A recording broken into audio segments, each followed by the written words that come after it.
un tema muy importante y tremendamente interesante, ¿no?, para nosotros, ¿verdad?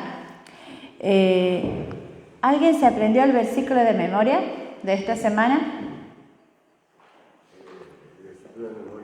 Tarazo. Con el micrófono, Tarazo. No suena.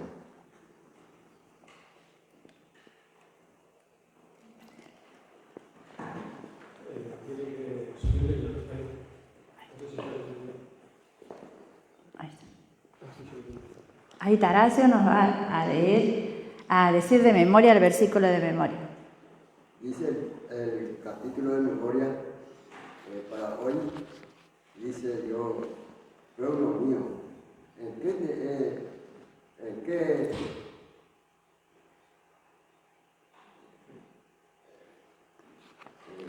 no me recuerdo pueblo mío, ¿en qué te he hecho? ¿En qué te Hecho.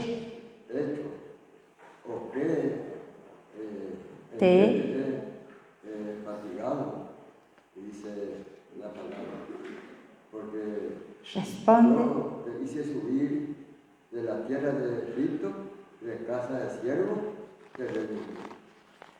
Miqueas, capítulo 6, versículo 3 y 4. Primera parte dice. Muy bien, hermano Taracio. Él siempre con su versículo de memoria, ¿no?, que es un ejemplo para nosotros. Acá este versículo es demasiado tremendo, ¿no? Porque acá Dios le preguntaba a su pueblo diciendo, ¿qué te he hecho? ¿O en qué te he fatigado? ¿En qué te he molestado?, le decía Dios a su pueblo. Y le decía, responde contra mí, responde, dice. Y ahí Dios defiende su caso, ¿no? Si nosotros analizamos este versículo, Dios defiende su caso porque le hace recordar algunos de sus beneficios que le había prodigado a su pueblo. ¿Y cuál era uno de esos beneficios? A ver, estamos en una escuela y todos vamos a aprender. Ahí en el versículo 3, ahí Dios le menciona uno de los beneficios que le había dado a su pueblo. ¿Cuál era? ¿Qué le había hecho Dios a su pueblo? Muy bien, hermana. Dice que Él lo había hecho subir de Egipto, lo había sacado de la esclavitud al pueblo. Y Dios defiende su caso, dice, yo te hice subir de Egipto, yo te saqué de la esclavitud, le decía. Acá, en este versículo, Dios demuestra su amante interés y cuidado para con su pueblo, porque lo había sacado del yugo de los egipcios, ¿verdad? Y lo había llevado a libertad y le había llevado a un pueblo donde fluía leche y miel.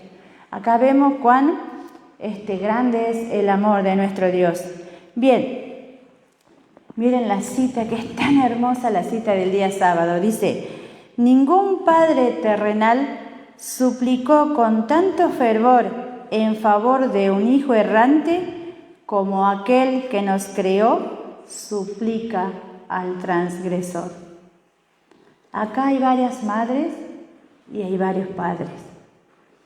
Cuando nuestros hijos están descarriados o están fuera del camino del Señor, están haciendo algo que no deben, ¿nosotros sufrimos como madre? Sí, ¿verdad? Lloramos, le pedimos al Señor que lo guíe por el camino bueno.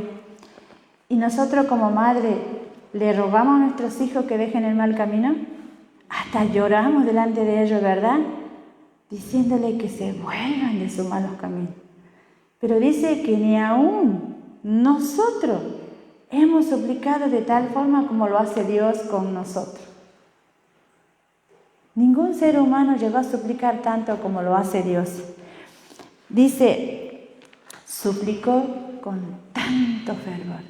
El título de esta semana, como mencioné, se trata el plan de restauración. ¿Cómo Dios quiere restaurar a su pueblo? Si dice restauración, quiere decir que el pueblo todavía no está encaminado completamente.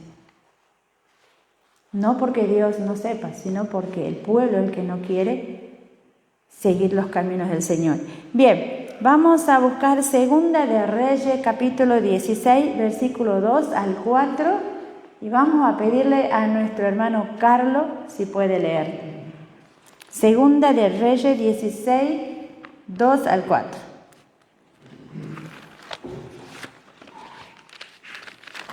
Dice así: cuando empezó a reinar Acaz, era de 20 años, reinó en Jerusalén 16 años, y no hizo perfecto ante los hijos del Señor su Dios, como David su padre.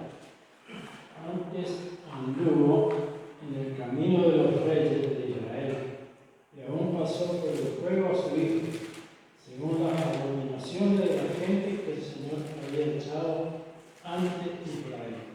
También sacrificó y quemó incienso en los altos y los collados y debajo de todo árbol frondoso. Bien, acá, ¿qué tipos de cosas acontecían en Judá cuando este rey Acaz comenzó a reinar? ¿Qué cosas tan abominables acontecían? La idolatría. Sí, la idolatría. Sí, a veces llegar al punto de, como dice ella, a quemar como incienso a sus propios hijos y cosas que Dios aborrecía y que no era algo que Dios aprobaba. Pero este rey era tan, sabemos la historia mucho, con profundidad, que este rey también era muy llevado o muy dominado por su esposa. Bien, pero o sea, acá una de las prácticas más abominables aparte, o sea, la idolatría, hemos visto nosotros a lo largo de este trimestre cómo el pueblo estaba volcado a la idolatría, ¿verdad? Estaba volcado a todo lo malo. Pero también vemos que habían hecho unas prácticas tan tremendas. Sí, hermano. El comentario acá de la hermana segunda dice: había en Israel príncipes que faltaban, porque faltaban a su cometido, y se levantaban falsos profetas para dar mensajes que radicaban. Hasta algunos de los sacerdotes estaban enseñando por precio. Sin embargo, los caudillos de la apostasía conservaban la forma del culto divino, aseveraban contarse entre el pueblo de Dios. Dice que predicaban y cobraban por precios. Exactamente. ¿Para qué recibían cohecho, recibían por precio? Porque le decían palabras lindas a sus oídos. Le profetizaban lo que el pueblo quería oír. Acá se levantó el profeta y le dijo, vamos a ver más adelante, todas las abominaciones que estaban cometiendo. Acá vemos una de las prácticas más abominables que había cometido el pueblo de Israel, el pueblo que aseveraba servir a Dios. Una de las prácticas por las cuales los pueblos antiguos que vivían en Canaán habían sido sacados, ¿verdad? Habían sido echados por Dios, y era que ofrecían a sus hijos en sacrificio. Tremendo, ¿verdad? Tremendo, hermano.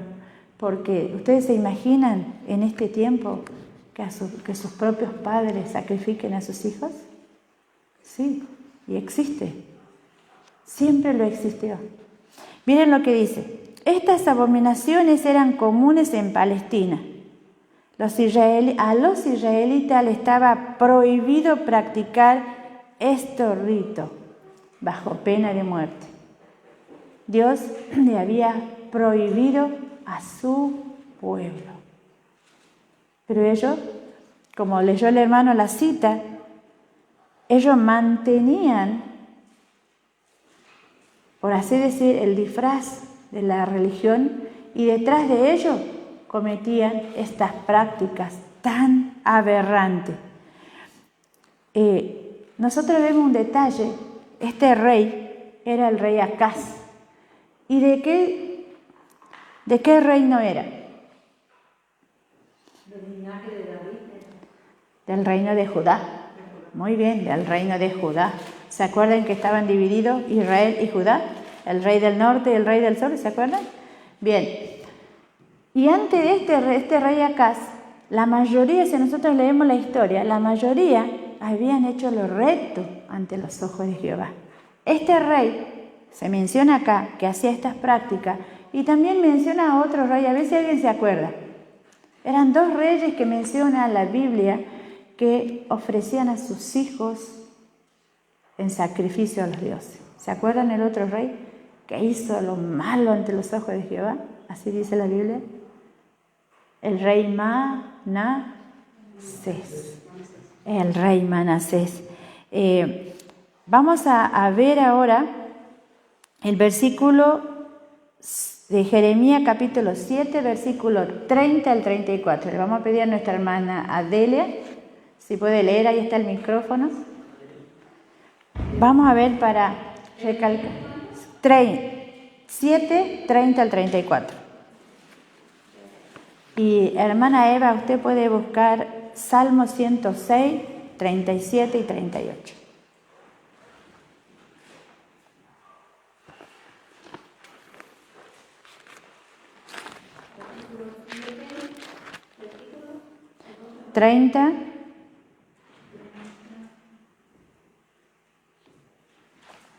Al 34, hermana. Dice,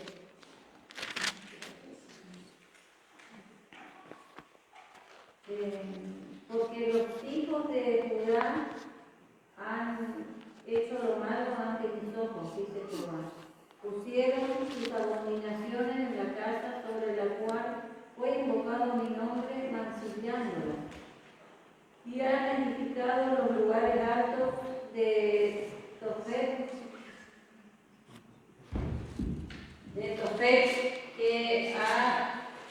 que está en el valle del hijo de Hinnom, para quemar en fuego a sus hijos y a sus hijas, cosa que yo no les mandé y subió en mi corazón.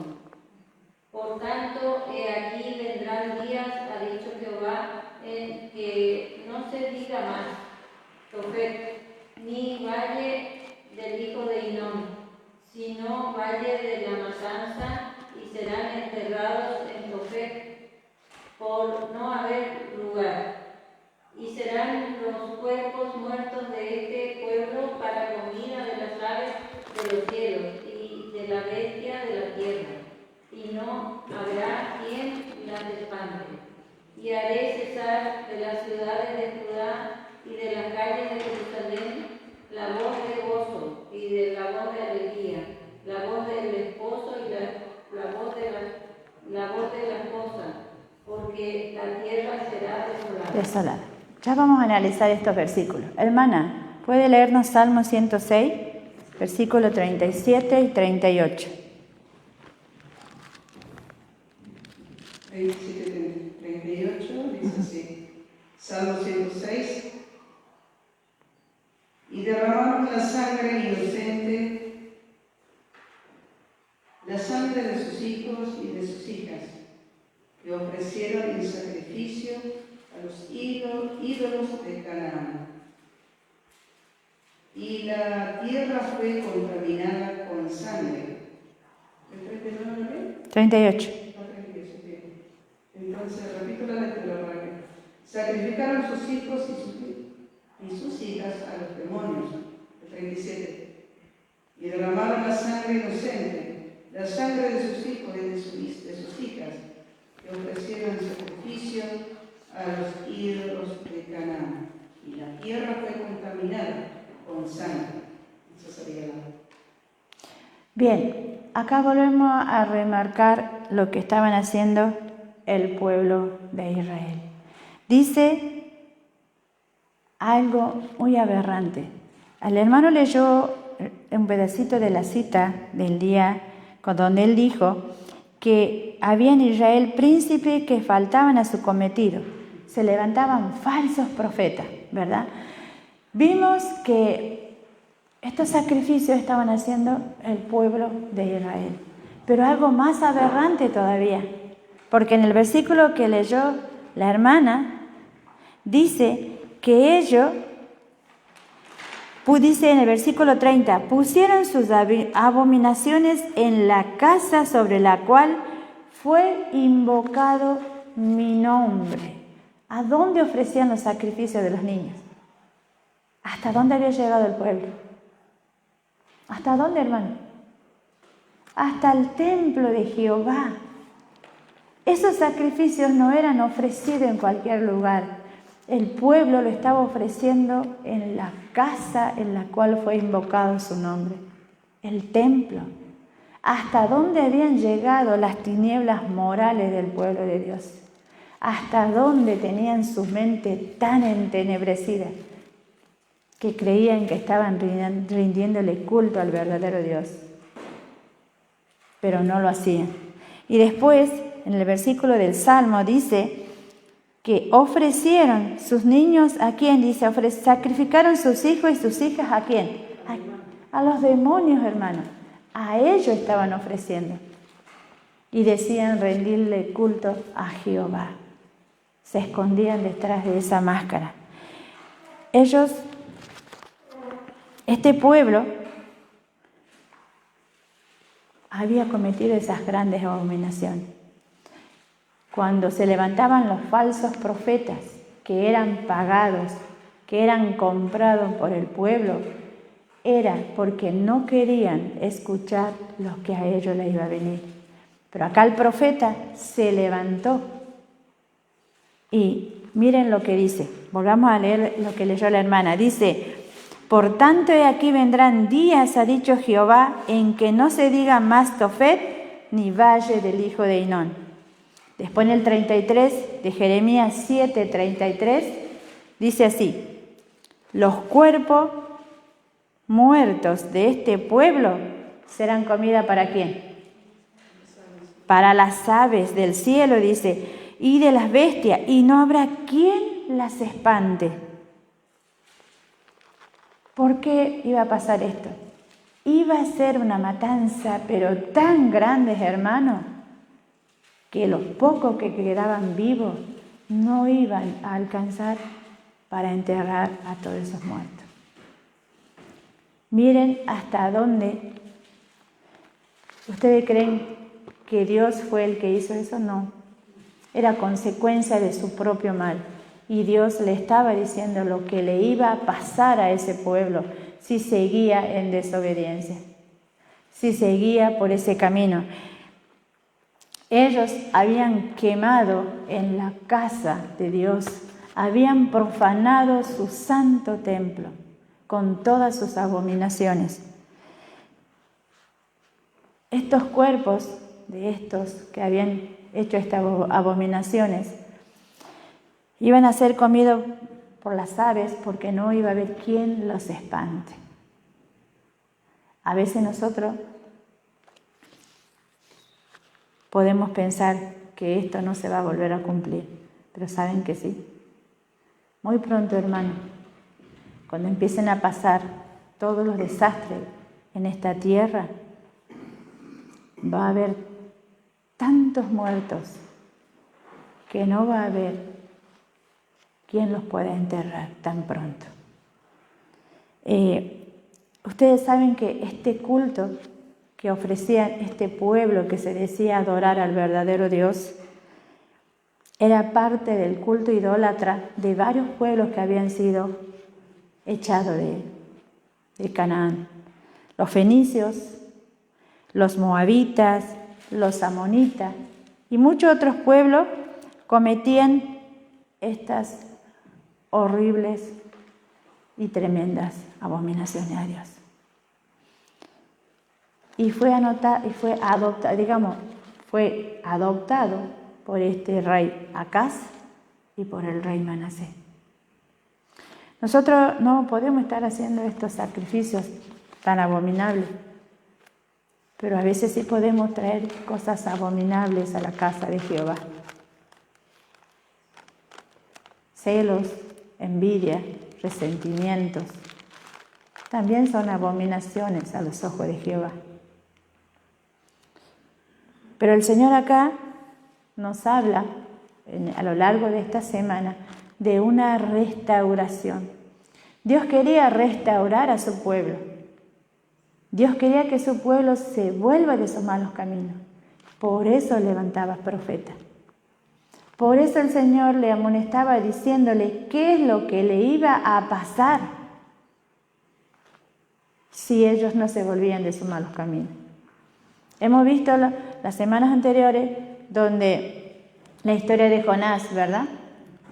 Habíamos visto cómo Jonás fue llamado a llevar un mensaje, un terrible mensaje al pueblo de Nínive, que de acá a 40 días iba a ser destruido.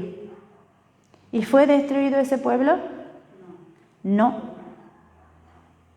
Dios le mandó a decir lo que le iba a pasar debido a la consecuencia de sus pecados. Pero ese pueblo temió a Dios y se volvió de sus malos caminos. Sí, hermana. Es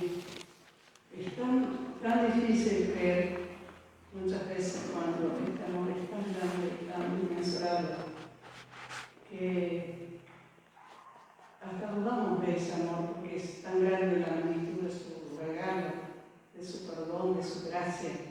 Entonces, como que muchas veces es un abuso de esa misericordia de Dios. Yo veo y siento muchas veces en mi vida y en la vida de los demás que veo que es triste.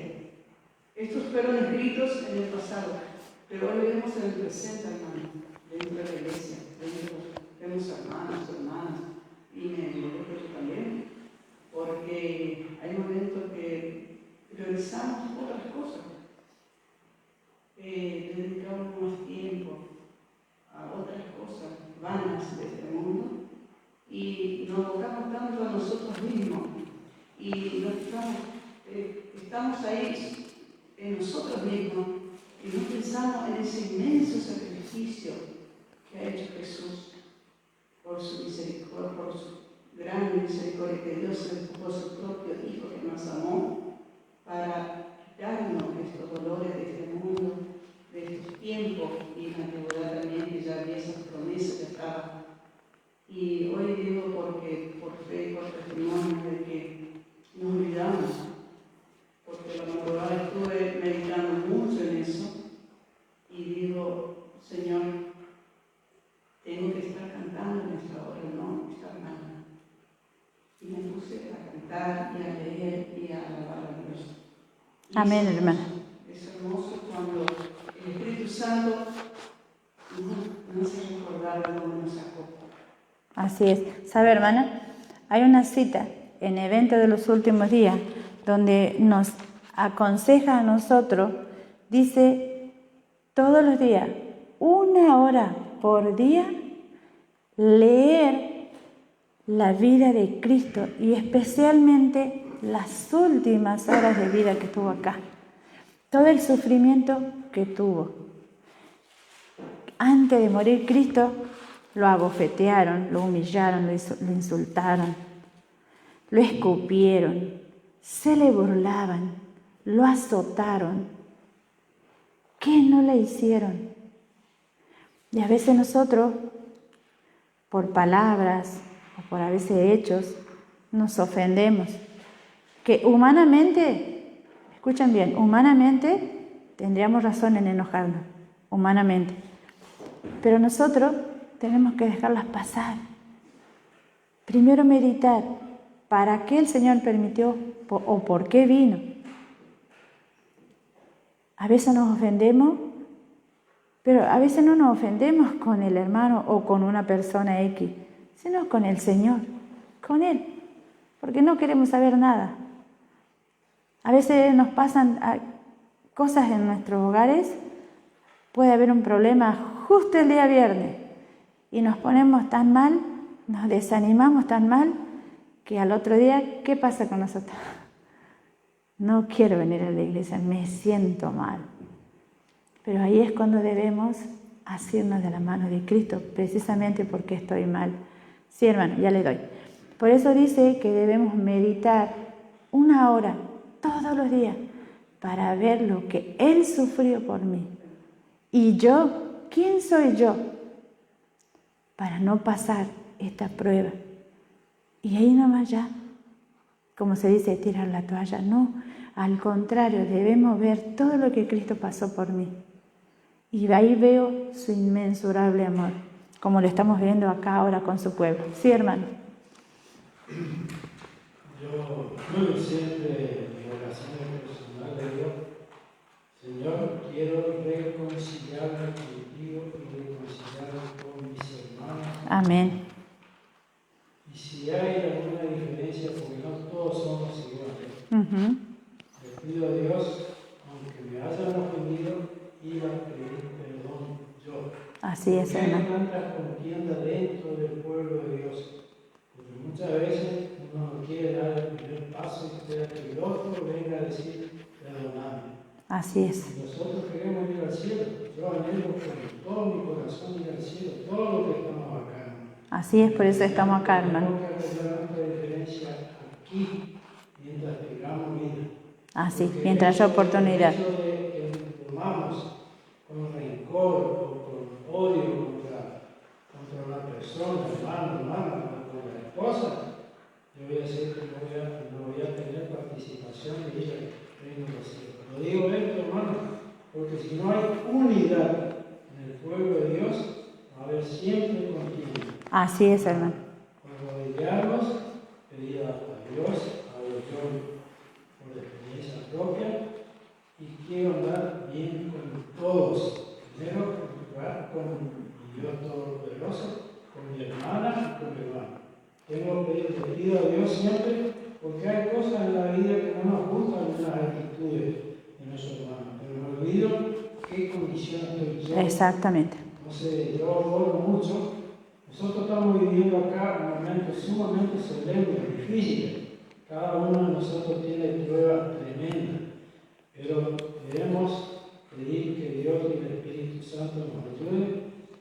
Reconciliación entre nosotros con Dios en primer lugar, y estar unidos y emprender la tarea que Dios nos ha dado de que los otros vean que somos un testimonio, que estamos unidos, que somos hermanos, que nos amamos, que nos respetamos, nos queremos, sobre todo, ¿no es cierto?, ponernos al servicio, no Así es. solamente de nuestros hermanos, sino De todo el que necesita.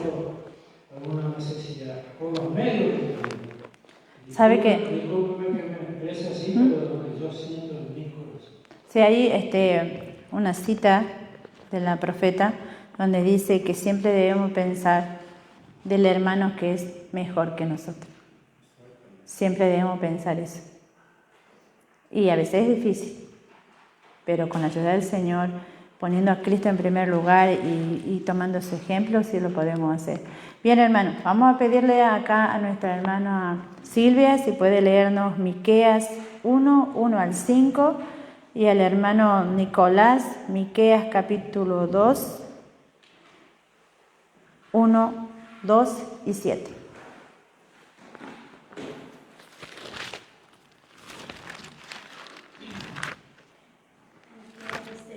Palabra de Jehová que vino a Miqueas de Moreset en días de Jotam, Acaz y Ezequías, reyes de Judá, lo que vio sobre Samaria y Jerusalén. Oíd, pueblos todos, está atenta tierra y cuanto hay en ti. Y Jehová el Señor desde su santo templo, sea testigo contra vosotros. Porque he aquí Jehová sale de su lugar y descenderá y volverá a las alturas de la tierra. Y se derretirán los montes debajo de él, y los valles se hundirán como cera delante del fuego. como las aguas que corren por un precipicio. Todo esto por la rebelión de Jacob y por los pecados de la casa de Israel. ¿Cuál es la rebelión de Jacob? ¿No es Samaria? ¿Y cuáles son los lugares altos de Judá? ¿No es Jerusalén? Hasta ahí, hermano. Hermano Nicolás, capítulo 2, versículo 1, 2 y 7. Ay de los que piensan iniquidad y de los que fabrican el mal en sus camas. Cuando viene la mañana, lo ponen en obra, porque tienen en sus manos el poder. Y codiciaron las heredades y las robaron, y casas y las tomaron. Oprimieron al hombre y a su casa, al hombre y a su heredad. Tú que dices, casa de Jacob, ¿se ha acordado el espíritu de Jehová? ¿Son estas sus obras? Mis palabras no hacen bien a que camina rectamente. Bien, acá hemos visto que a lo largo de lo que estamos leyendo y anteriormente de las semanas pasadas, fue el profeta Jeremías y el profeta Isaías quienes Dios había llamado para amonestar a su pueblo. Y no le decían cosas buenas, ¿no? Lo que el pueblo quería escuchar. Como diciéndole, estás haciendo lo correcto, el Señor te bendiga. No, el pueblo, estos profetas eran levantados por Dios para amonestar a su pueblo, para hacerle ver la condición en que se encontraba. Y acá vemos a otros profetas más que fue levantado. ¿Cómo se llamaba este profeta? Hemos leído en Miqueas. ¿Cómo se llamaba el profeta? Miqueas. El profeta Miqueas también fue levantado. Porque vemos las cosas que le dice en el 3, porque sale de su lugar y descenderá y hollará las alturas de la tierra.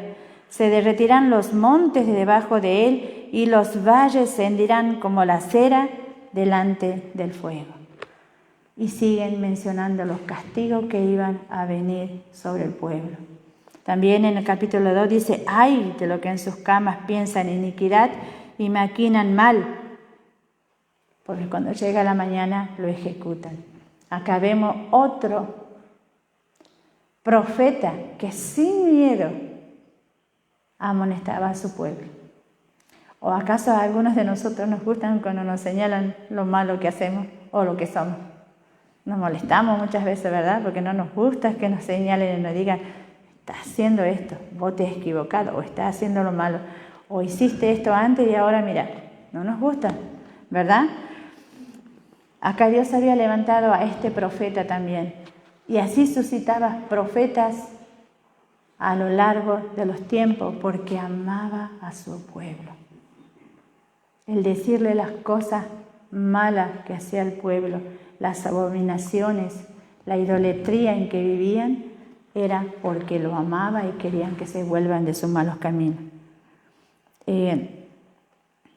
Vamos a ver cómo este profeta Miqueas enfrentó a estos falsos profetas que habíamos mencionado en la cita del comienzo. Profetas falsos que se levantaban entre el pueblo de Dios para hacerlo acallar, como diciendo, paz, no se preocupen, Dios está en medio de nosotros. Vamos a ver Miqueas capítulo 3, versículos 5 al 8. Hermano Hernán, ¿podría leer? Hermano, ¿le puede pasar el micrófono? Y hermana Irma, usted puede buscarnos 2 de Timoteo 4, 3 al 4. Lea, hermano. Así dice el Señor, los profetas extravían a mi pueblo, al que les da de comer anuncian la paz y al que no les da le anuncian batalla. Por tanto, la profecía se les volverá noche y oscuridad el adivinar. Sobre los profetas se pondrá el sol y el día se tenebreará sobre ellos. Hasta el 8. Y serán avergonzados los profetas y se confundirán los adivinos. Todos cerrarán sus labios porque no tienen respuesta de Dios. Pero yo estoy lleno del poder del Espíritu, del Señor, del juicio y de fortaleza, para denunciar a Jacob su rebelión y a Israel su pecado. Segunda de Timoteo, capítulo 4. Sí. Porque vendrá tiempo cuando no sufrirán la sana doctrina, sino que teniendo comezón.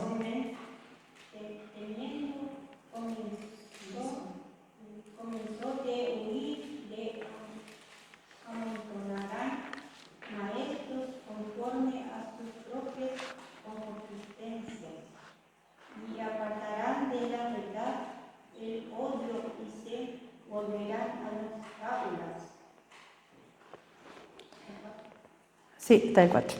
Bien, acá, ¿cómo enfrenta el profeta Miquea a estos falsos profetas? ¿Cómo lo enfrenta? ¿Cómo enfrenta el profeta Miquea acá? ¿Saben cómo lo enfrenta? Denunciando los pecados de los falsos profetas. Él lo enfrenta y denuncia quiénes eran, porque le dice que engañan al pueblo y pronuncia juicio sobre estos profetas. Este profeta Miquea era uno solo frente a muchos profetas que se habían levantado y no le tuvo miedo, no le tuvo temor al dar este mensaje, porque estaban engañando al pueblo de Dios. Dios levanta a este profeta para, como le vuelvo a mencionar, por amor a su pueblo, porque estaba viendo cómo su pueblo estaba siendo engañado. Estos profetas cobraban, como dijo el hermano hace rato, recibían dinero para que ellos pronuncien palabritas que supuestamente dejaban tranquila la conciencia de los hombres. Y hoy en día también puede haber así, hermano. Pero Dios ha dejado en su palabra para que nosotros también amonestemos al mundo que está pereciendo. Y también dentro de nosotros mismos. Miren lo que dice. Cuando Dios manda a los hombres avisos tan importantes que las profecías lo representan como proclamados por santos ángeles que vuelan por el cielo, es porque Él exige que toda persona dotada de inteligencia le preste atención. Los terribles juicios que Dios pronuncia contra los que adoran la bestia y su imagen deberían inducir a todos a estudiar diligentemente las profecías para saber lo que es la marca de la bestia y cómo pueden evitarla. Ya a lo largo de este trimestre hemos mencionado varias veces estos mensajes. ¿Cuáles mensajes les son? Ahí en la escuela sabática está Apocalipsis 14, 9 al 11. Ahí está el tercer mensaje angelical. ¿Cuántos mensajes son? 3. Y dice acá que cuando Dios presenta mensaje proclamado como santos ángeles que vuelan por el cielo, es cuando debemos prestarle muchísima atención. Dice el conflicto de los siglos que la más terrible advertencia que se ha dejado a los hombres se encuentra en el mensaje del tercer ángel. ¿Solamente para los demás? Para nosotros también, hermano. ¿Cómo evitar la marca de la bestia? ¿Cómo saber cuando se está formando? Si nosotros hemos escuchado la noticia, hemos visto de este último tiempo, ¿la imagen de la bestia se está formando? Sí, hermano, se está formando. Vean las noticias de Estados Unidos. Hace poquito, el presidente de Estados Unidos decretó un sábado para los judíos. ¿Se acuerdan? El 16 de este mes. Y así lo va a ir haciendo. Hasta que el Estado y la Iglesia se unan para obligar a todos a guardar el día domingo, que es la marca de la bestia. Y, sí. Decretó el viernes, sábado judío y el domingo como día de adoración nacional. 3 días. Y después, para conformar a todos. En Bolivia de casualidad me soltó una noticia así. Ya había escuchado, pero nunca no había leído. Y ahora pude corroborar que estaban, por ejemplo, por el combustible, pero también para que compren alimentos, que se están ya poniendo en sello en la mano. Que no se está pasando ya crisis de alimentos y también que tienen movilidad para comprar el combustible. Así es, hermano. Por eso el Señor nos manda a nosotros a irnos ahora al campo. ¿Por qué? Porque debemos estar no solamente preparados espiritualmente, sino también preparar nuestros alimentos. Por eso nos manda al campo, por dos razones también. Y miren lo que... Compartir con la gente que sale, a lo mejor no tienes un lugar, no va a poder conseguirlo, pero quiere salir. Así. Debemos ser un puente para aquello. Dice, las multitudes se niegan a recibir las verdades bíblicas. ¿Eso es verdad? Sí. Porque éstas contrarían los deseos de los corazones pecaminosos y mundanos, y Satanás les proporciona los engaños en que se complacen. Y eso está pasando. Pero nosotros no tenemos que tener temor de hablar la verdad. Dice, Dios tendrá en la tierra un pueblo que sostendrá la Biblia y la Biblia sola. La verdad. Antes de aceptar cualquier doctrina o precepto, debemos cerciorarnos de si los autoriza un categórico así dice Jehová. ¿Queremos saber quién dice la verdad? Acá tenemos cómo corroborar si no están hablando. Por eso nosotros debemos aprender a escudriñar las Escrituras por nosotros mismos, para saber si nos dicen la verdad. Porque si no, como siempre menciono, estamos comiendo algo de segunda mano. ¿Por qué? Porque yo he estudiado y se lo estoy compartiendo, pero ustedes deben corroborar con qué. Personalmente, escudriñar ustedes. Es como que vieron los bebés cuando no tienen dientes, como su mamá a veces mastica su comida y se lo da al bebé porque no tiene dientes. Bueno, algo así. Pero ya cuando el niño tiene sus dientecitos, come de por sí solo. Bueno, así debemos ser nosotros. Primero somos niñitos y vamos creciendo hasta llegar a ser adultos espiritualmente y aprender por nosotros mismos a estudiar. Dice, vamos a ver algo en Miqueas capítulo 3, versículo 9 al 12. Elvi, ¿puede leernos?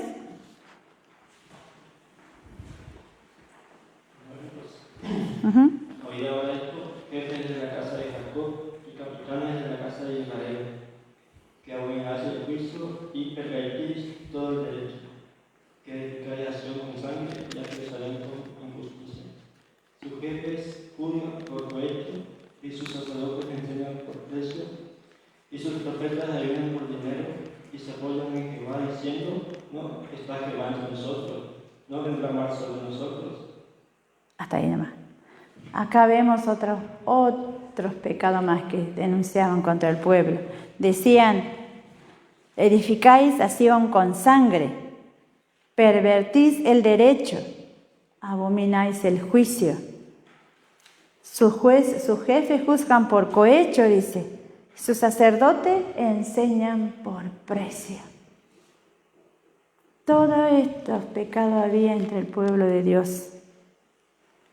Pero ellos no querían aceptar que estaban pecando, porque miren lo que dijeron. ¿No está Jehová entre nosotros? No va a venir ningún mal. Nosotros tenemos la verdad, decimos nosotros. El pueblo adventista se caracteriza por tener la verdad. Pero eso no tiene que ser ninguna garantía para nuestra salvación. Porque esa verdad no solamente hay que tenerla, sino hay que vivirla y hay que compartirla. Eso es lo que debe caracterizarnos al verdadero cristiano. Miren lo que dice. Estos hombres se engañaban a sí mismos porque tenían el templo de Jehová y porque decían que la garantía era suya porque tenían la presencia de Jehová. Pero si ellos ya habían cometido esas tremendas abominaciones dentro del templo de Jehová, ¿la presencia de Dios podía estar en medio de ellos? No, no podían estar. Pero ellos decían que sí. Y a veces nosotros decimos, pero yo guardo el sábado, yo hago esto, yo hago aquello. Esta semana estudiábamos Conflicto de los Siglos y leíamos una parte donde Wesley, antes de conocer la verdad, le habían preguntado en qué cifraba sus esperanzas. Y él dijo, yo lo he dado todo por Dios. Él estaba enfermo y le preguntaban, creían que iba a morir. Entonces el que le hizo la pregunta le dijo que no había respondido su respuesta. Y él se enojó y le dijo, ¿acaso no valen mis obras? Todo lo que yo he hecho. Y creía que por todo lo que había hecho iba a ser salvo. Se había olvidado del dador. No conocía realmente los méritos de Cristo. Y así pasa en nuestra vida, hermano. Acá vemos cómo el pueblo de Israel había cometido tremendas atrocidades y creía que Dios estaba en medio de ellos. Bien, nosotros estamos hablando de la restauración. Pero hasta acá solamente hemos visto llamados de misericordia. Porque cuando Dios le anunciaba a su pueblo los malos, era para que se arrepiente. Vamos a ver, hemos visto que esas atrocidades que hemos leído recién se cumplió en el año 586 a.C. Y el pueblo de Judá fue tremendamente arrasado y destruido.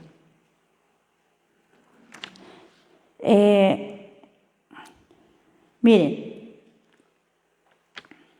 todo el más profundo interés manifestado entre los hombres por los fallos de los tribunales terrenales no representa sino débilmente el interés manifestado en los atrios celestiales cuando los nombres escritos en el libro de la vida desfilen ante el juez de toda la tierra.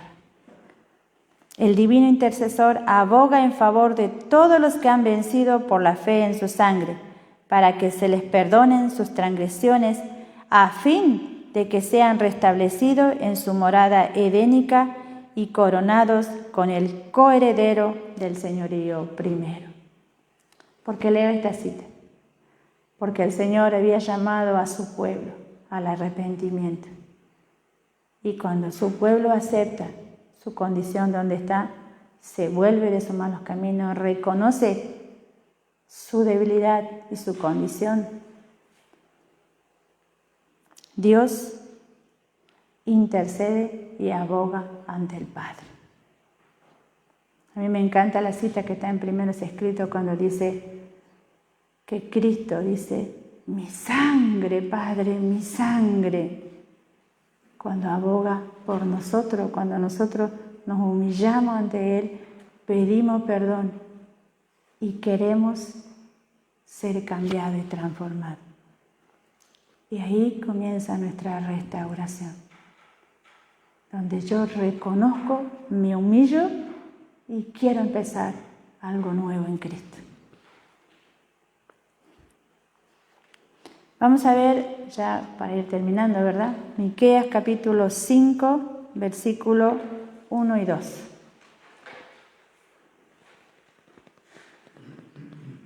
Vamos a pedirle allá a la hermana, ¿se nos puede leer? Miqueas 5, 2. Perdón, 5, 1 y 2.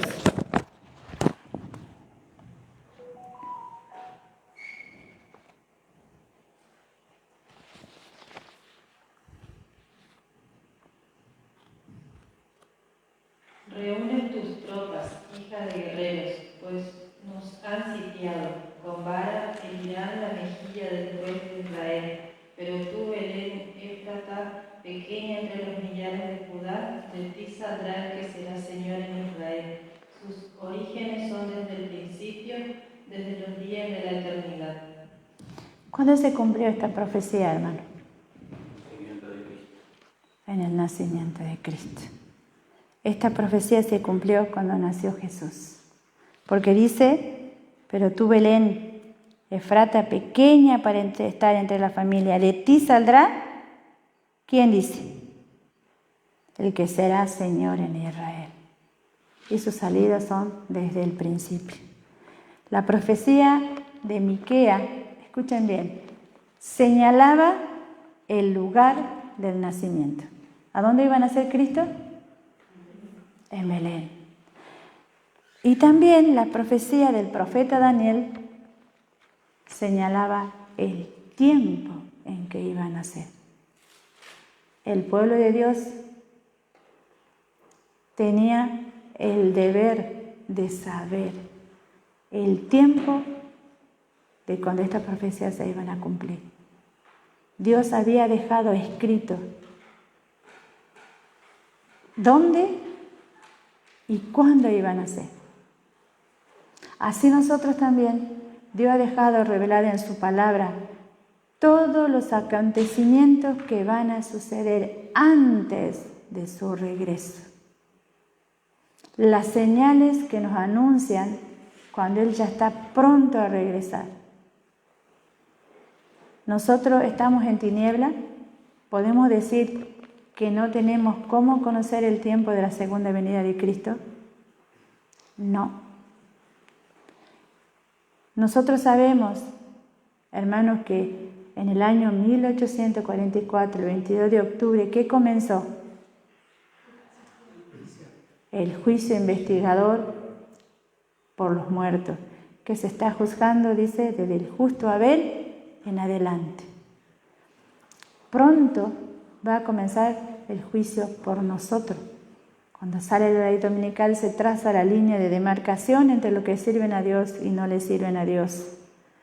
Pero aún así, todos los días, todos nuestros hechos están escritos con exactitud en los libros de los cielos. Cada palabra dicha, cada pensamiento, cada cosa hecha y cada cosa que no hemos hecho, también está escrito con exactitud. Y pronto seremos sellados para vida o para muerte.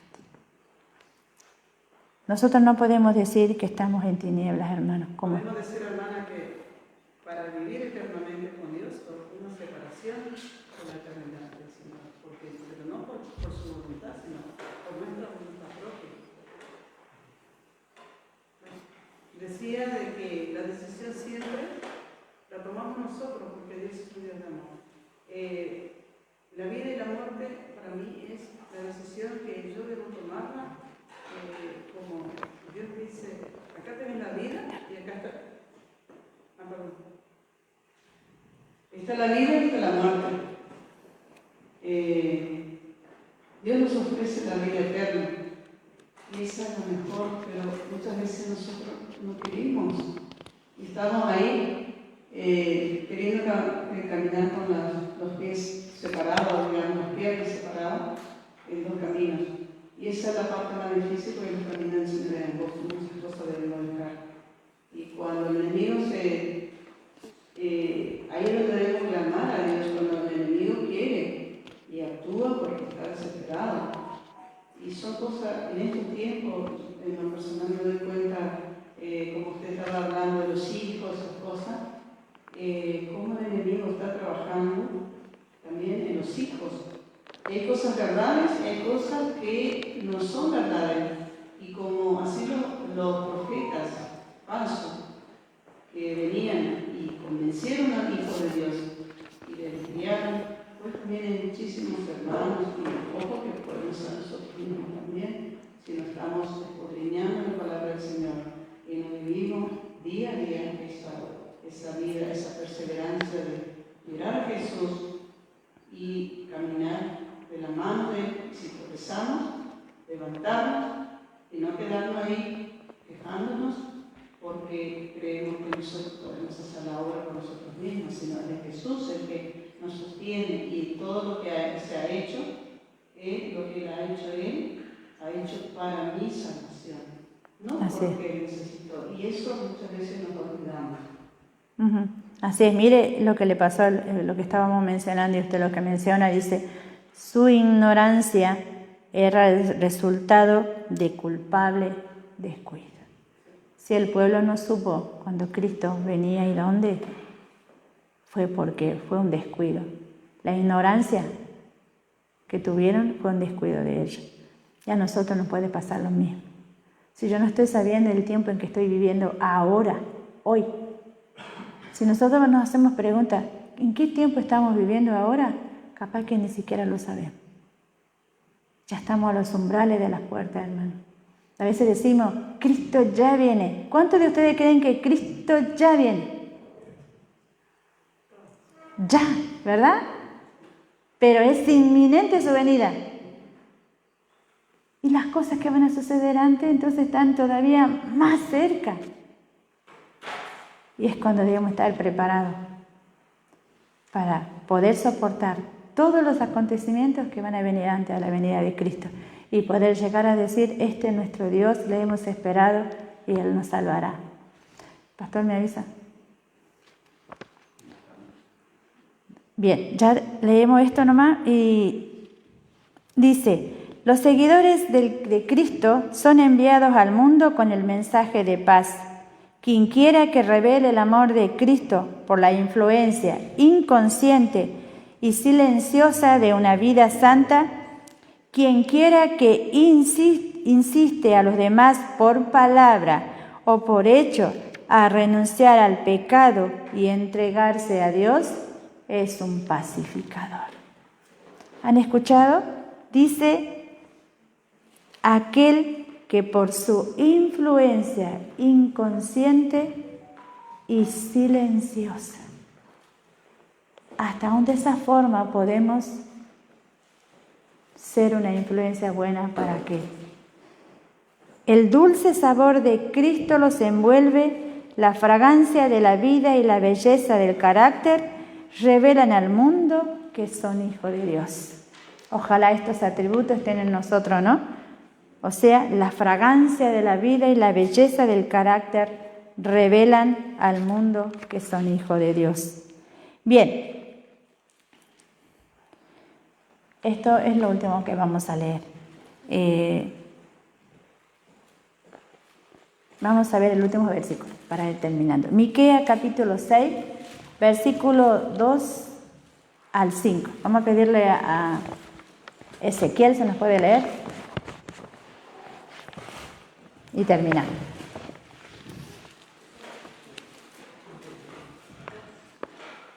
Cinco, 2 al 5. Perdón, en Miqueas capítulo 6. Oíd montes y fuertes fundamentos de la tierra, el pleito de Jehová, porque Jehová tiene controversia con su pueblo y altercará con él. Pueblo mío, ¿qué te he hecho o en qué te he molestado? Responde contra mí, porque yo te hice subir de la tierra de Egipto y de la casa de los siervos de tierra de mí. Y envié delante de ti a Moisés y a Aarón y a Miriam. Pueblo mío, acuérdate ahora que aconsejo a Balac, rey de Moab, y que los reyes pondrió a Balaam, hijo de Beor, desde Sittim hasta Gilgal, para que conozcan la justicia de Jehová. Acá, hermano, dice el versículo que Dios tiene un pleito en el versículo 2. Dice, oíd montes fuertes y cimiento de la tierra, el pleito de Jehová, porque Jehová tiene un pleito con su pueblo. Dios tiene un pleito con nosotros, hermano, en estos momentos. Todos los que practican, dice, la menor injusticia, así por más chiquitita que sea, ya tiene un pleito Dios con nosotros. Dice, Dios tiene un pleito con todos los que practican la menor injusticia, porque al hacerlo ellos rechazan la autoridad de Dios y ponen en peligro sus intereses en la expiación la redención que Cristo ha emprendido en favor de todo hijo e hija de Adán. ¿Valdrá la pena seguir una conducta que Dios aborrece? ¿Valdrá la pena, hermano? Por seguir una conducta que Dios aborrece vamos a perder la vida eterna. ¿Valdrá la pena poner en vuestro incensario fuego extraño para ofrecer ante Dios y decir que no hay ninguna diferencia? ¿Vale la pena, hermano? No. ¿Y saben por qué a veces pasa por alto eso? ¿Cuántos de nosotros, los que estamos sentados acá, en algún momento nos hemos sentado en nuestro hogar o en algún lugar y hemos meditado en pensar cómo sería la vida en la tierra nueva? Algunos hemos llevado nuestra imaginación a ese lugar, un lugar donde no hay tristeza, dolor, angustia, llanto, donde yo esté con mis seres amados, con mi padre, mi madre, que están en el descanso tal vez, un hijo, un ser amado. ¿Alguna vez hemos llevado nuestra mente a ese lugar donde no estemos pasando todos los afanes de este mundo, donde estemos a los pies de Cristo adorando?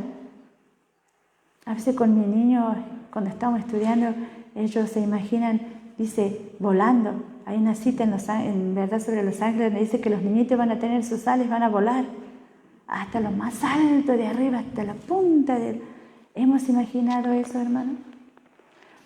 Y acá dice, ¿vale la pena? Para todos, escuchen bien, para todos ellos hay una sola contestación. He aquí el Cordero de Dios que quita el pecado del mundo. Cristo es nuestra restauración. Él es quien puede restaurar nuestro corazón herido, lastimado, roto. Todo, hermano. Si nuestra vida está llena de angustia, de un dolor ahí adentro que no lo puedo sacar, es porque no he dejado mi carga a Cristo. Es porque no le he dejado al Cordero de Dios que quita el pecado del mundo. Hay cosas tremendas y aborrecibles en este mundo que le hicieron a los hijos de Dios. Pero en Cristo hay perdón y hay descanso. No olvidemos, el Cordero de Dios que quita el pecado del mundo tiene sus brazos abiertos para recibir. Que el Señor nos bendiga.